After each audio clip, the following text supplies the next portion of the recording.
বন্ধুরা, কেমন আছেন? আমি আজকে আমার রান্নাঘরে নিয়ে এসেছি ঘরোয়া পদ্ধতিতে মোগলাই রান্না। এই মোগলাইটা প্রথম থেকে শেষ পর্যন্ত আপনারা দেখবেন। তার দেখলে ভালো লাগলে লাইক করবেন, শেয়ার করবেন। মোগলাই বানানোর জন্য প্রথমে আমরা ময়দা কিছুটা নিয়ে নিয়েছি। এরপর এতে পরিমাণ মতো একটু নুন দিলাম, আর একটু চিনি দিতে হবে। এতে 2 চামচ চিনি দিলাম এবং সাদা তেল 2 চামচ দিচ্ছি।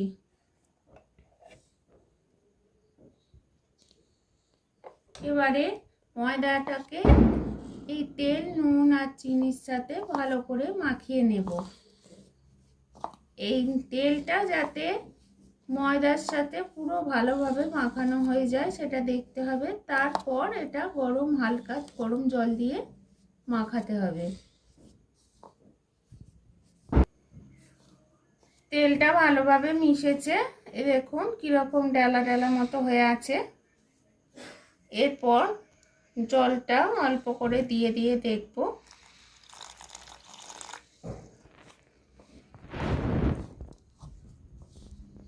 ময়দাটা যত সুন্দর মাখা হবে তত মোগলাইটাও খাস্তা হবে, খেতে ভালো হবে। সামান্য আর একটু জল দিতে লাগবে।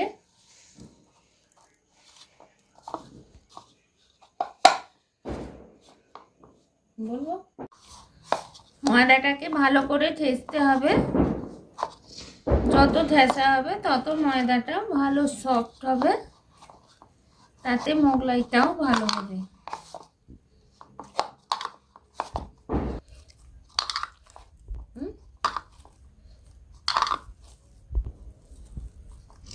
ময়দাটা এবারে ভালোভাবে মাখা হয়ে গেছে।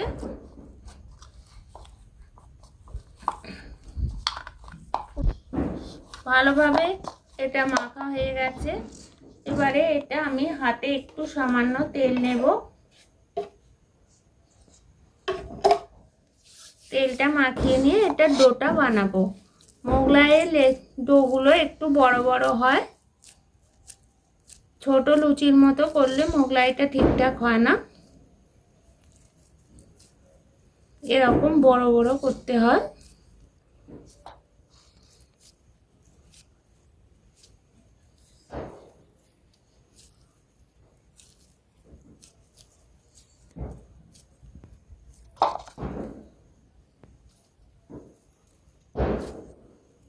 এইভাবে ডোগুলো বানিয়ে নিলাম। এরপর এটা বেলে তারপরে মোগলাই বানানো হবে। ডোটাকে বেলে রেখেছি। এরপর আমি কড়াতে সাদা তেল বসিয়ে গরম করেছি।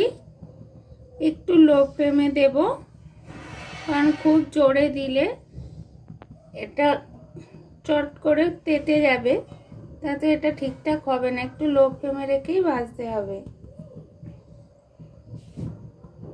তেলটা তেতে গেছে।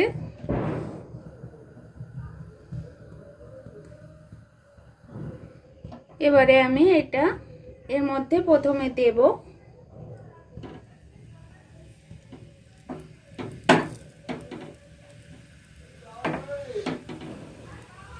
আর এখানে আমি একটা পাত্রে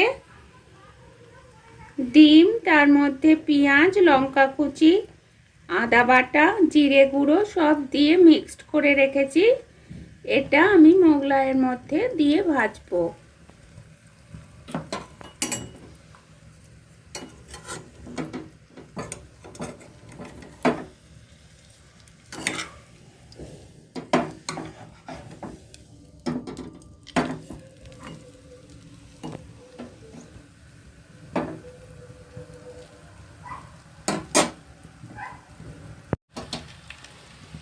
এটা এর মধ্যে দিয়ে দিচ্ছি।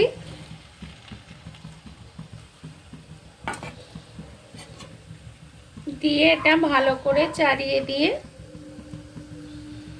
তারপর আস্তে আস্তে এটাকে ভাঁজ করতে হবে।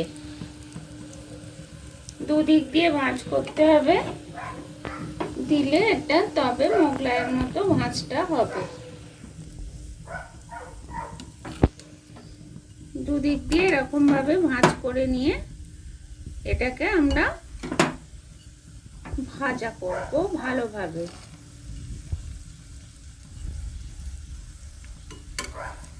ভাঁজটা ভালোই হয়েছে, যাতে ছেড়ে না যায় তার জন্য একটু চেপে দিলাম।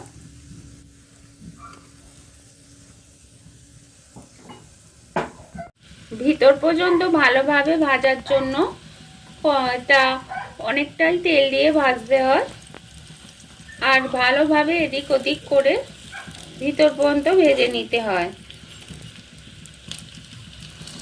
ডিমটা গোটাটাতেই হয়েছে কি সুন্দর, আর ভালোভাবে ভাজাও হয়েছে।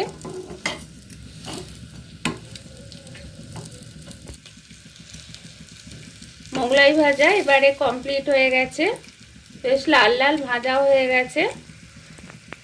এটা আমরা প্লেটে তুলে নিয়ে এরপর সার্ভ করব। এটা হচ্ছে আপনি সস, স্যালাড, তরকারি সব কিছু দিয়েই মোগলাই খেতে ভালো লাগে, এবং ওইগুলো দিয়ে আমরা সকলকে খেতে দেব।